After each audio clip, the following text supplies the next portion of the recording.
abusia mi chana mi san so mo akwa abasonko so environment channel so hada so ye be media judge abusia ade a EC electoral commission omo worker ba kon ababonten atumi a petition His Excellency John Dramani Mahama say ni manimu ya abusia onhwe na onyi mame Jinmensa or EC boss onyi Jinmensa ene ni deputies enfa enfree eho na abusia ene electoral commission returning officer ba kon ababonten aba bedi nkomo abusia mpese ye connecting nsem a odi atodwa nsem no mu eduye pa abusia bia na mahunu kwa mahunika pese ye ko na etie nsem no mu ankasa enchire mu abusia na se wi a abomode na ya kire ya hada so ebe media je abusia ye bese wa so be subscribe be like na wa bo aso ahia ma for person be etie no anya bi etie yentie enkomo abusia odi aba eche se 2024 ne asi ene ne ekoso ewo Tamale High Court asese ye papa honorable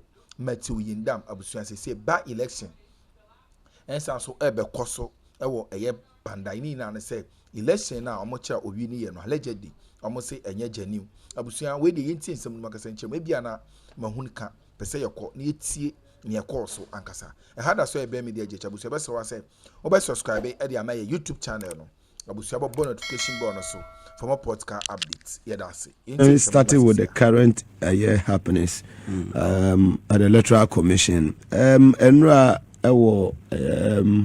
Tamale High Court now. Oh, nami wo court no. Then see court wa abase was yes court to aba ewo Panda in the northern region ewo parliamentary seat ya court are declaring vacant. Inya ye to about 2024 December 7th. Na Ghana nipa no more ba beto abama NDC. Mo to abama NDC papa. Massive. Because who say abanu na ewo jumano those who were in power from 2020 could do 2024. The kind of ills juma boni pa no moko ye no. There was no way they were even going to get up to 60 seats. What do I see? So no more used to omu crooked ways. When him say MPP, they have appetite for rigging election. Sano moti. Am moment they are rigging election. They are masters in that. So mamomu kwaya we election. More any elections on a genuine. No. At all. Who election be no more win any rigging machinery. They are just using rigging propaganda strategies to win the election.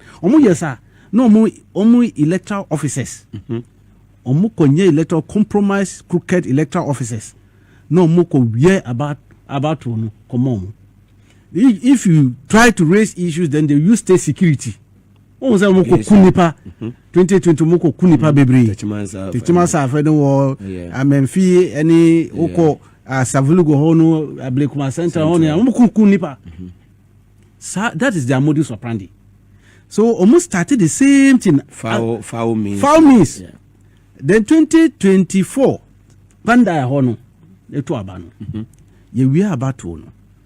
I say no more presidential election first. After collating presidential results, no more say John Mama or Jim Kuni or Winnie. Then they got to know that if they are to go through the same process, omo collate presidential, parliamentary NDC be Jim Kuni. 10 years. No more starting omo nonsense. No more starting omo ko ye fichi omo ko sesa pinches no more overbread from polling stations no. Problem be any but omo ko sesa no more send different ones.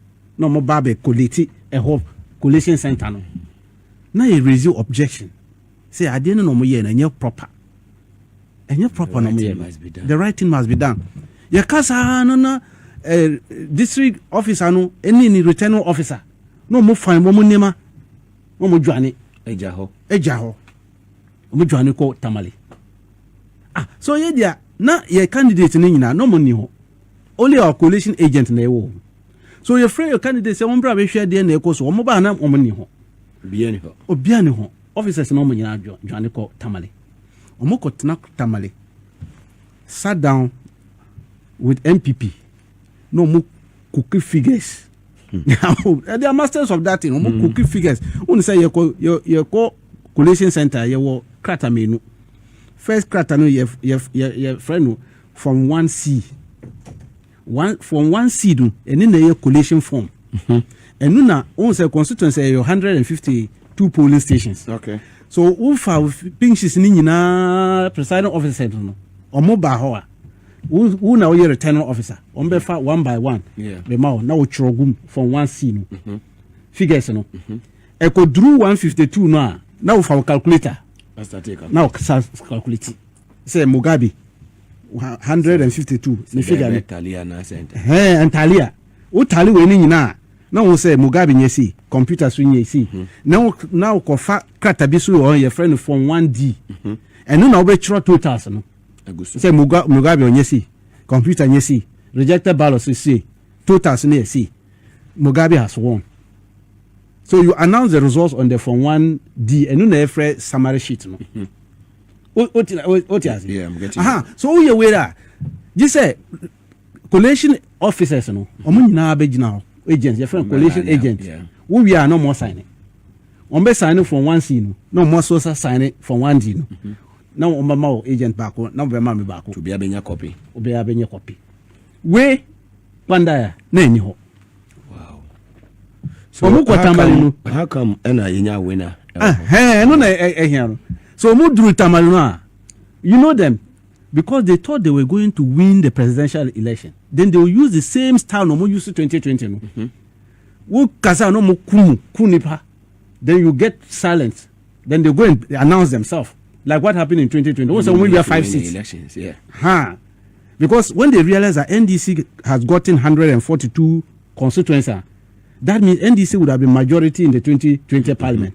They no more kunipa in these 5 constituencies. Yes. No more 5 declare. Declare. Then the following day, Jimenza came out and said 137.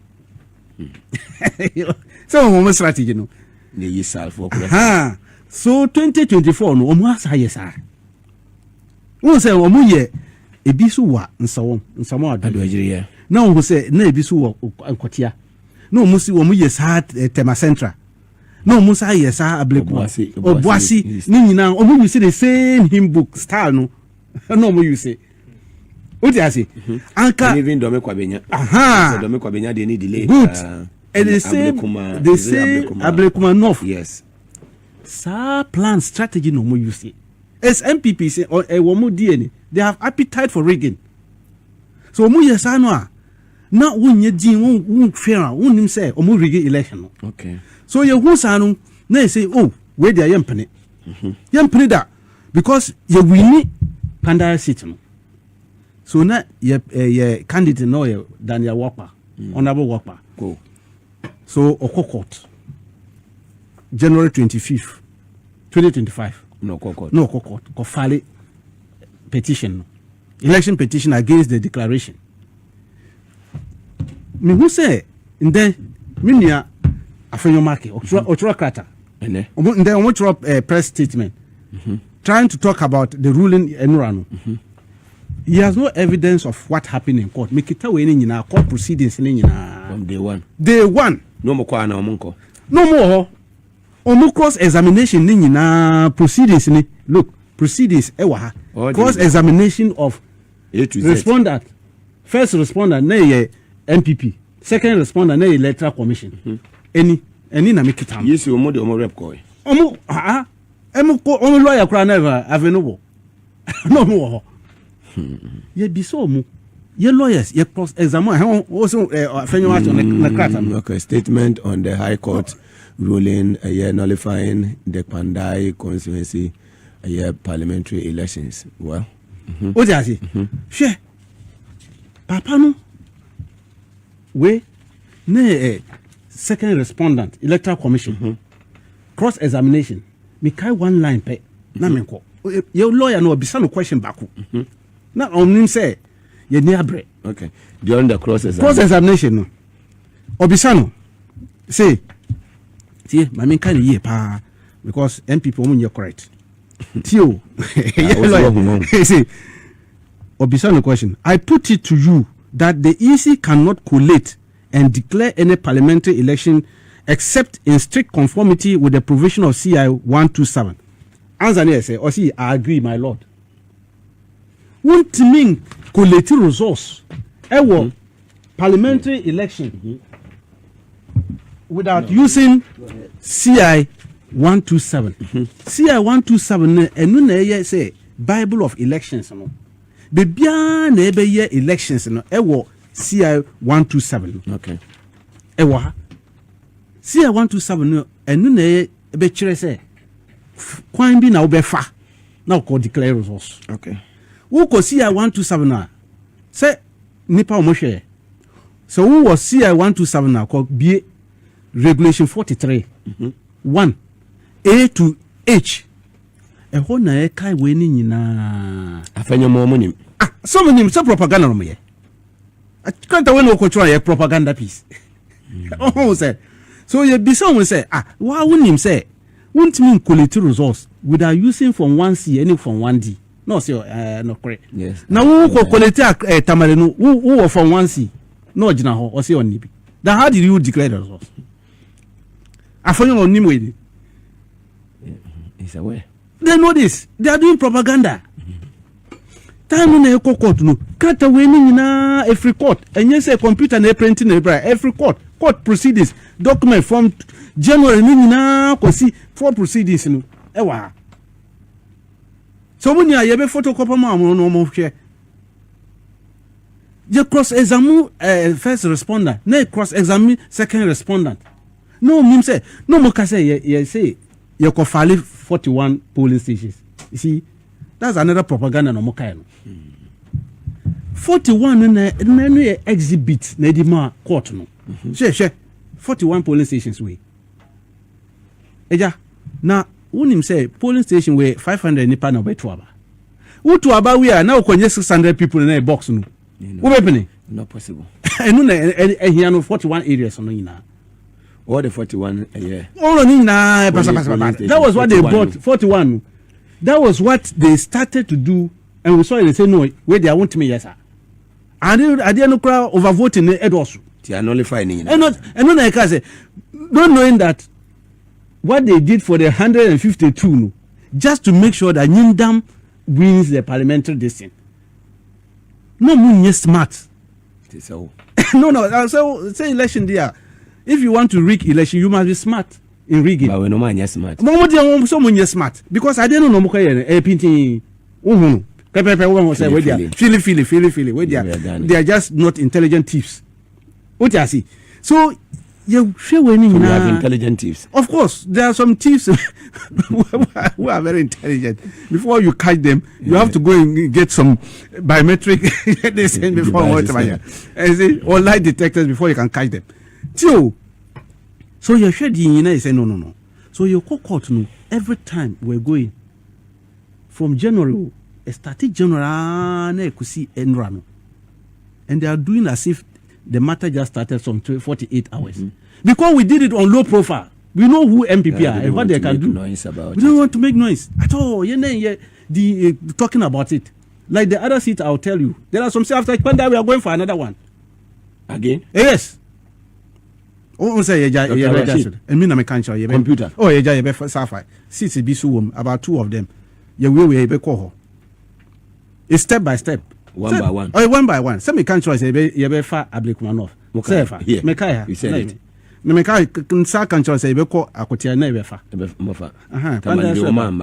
Thursday no na Mekaya say a bisu you be call next week you call G that one. They thought I was joking. Say ba. I know imagine. Nice, Neji. Esaka 2 near the Yatua declare na. Ewa. Wait, let's finish this one. Ewa. I'm giving them. Say my country on say. So numbers and says here numbers na ekosi 86. Ye 2 ne friend na ekodru say 84. We who are there. Yeah, our eyes on them. Ghana nipa mu pe endi se papa. Not just say Musa Koji Mosa kwaje eye Pandai. Ye ji Pandai we na na dey na kire say mo beji Pandai. Oh, na Pandai is our traditional seat. Pandai won say Luke Palmo no wo ho no. Luke Palmo did more than 5 times in the row. Since 92, Pandai have never voted for MPP. Because they know what NDC is doing for them. That's the late MP, right? The late MP. Okay. May he so rest in perfect. Yeah. No, yeah, dear pa. Oh, say. Yes. Then they started making some wild propaganda, knocking heads left and right in that constituency. MPP. No, muko create way ni na. Then the seats appear to be going one after the other. But traditionally, NDC. Yeah. What you say? And even currently, this 11 month, His Excellency John Dramani Mama, a Juman or ye panda and Yagro. Oh, panda, DC, no. DC no okay. On the public account. Fantastic. Revenues or what me agenda. No, within few months, winning now. So, Omonim say, His Excellency John Dramani Mama, NDC, Abano, Juma. He's a moisty man. What I say? So, Yokwa, they will definitely pay us back. They will definitely want to pay, and they want to be part of the reset agenda. It's a government power. I don't yes how. Now, if to Obama, this your friend is saying Abambonia, who could by election over Lucy, you call as enough. Was it not MPP who was in power with all their things nobody call you? Man, this one. So this one there, you call Kotiano, who say we told them the right thing. We told them what we're going to do. We're not moving F machines and everything and be doing the development projects to fool them. No. They are kwa. You be country ni dey na be ye. Now we say we abam papa neighbor. We are showing you what you have benefited from the government. They are living with it. What you see. And no so panda ni dia ye be ko. Man country no. Na court no. Judge no aba. Oba no na already at the end already ruling or see less than 10 minutes. So judge you know say no judge you set and for the ruling, right? Yes, ruling. So Obama the ruling is less than 10 minutes. Yes, and that is how, if you look at when the judge doesn't want to punish everybody, once the election petition they could do the 2013. That's the way they rule it and all these things. What they do is that he will give his verdict. And they will ask you to wait for the reasoning. The reason behind the ruling. I say on Friday. After making that pronouncement, Parliament. You see that noise they are making around? They won't tell Ghanaians the truth. Me na make it up Kratan. Parliament. Papa no MP. Say High Court no this and Parliament. Clerk of Parliament say any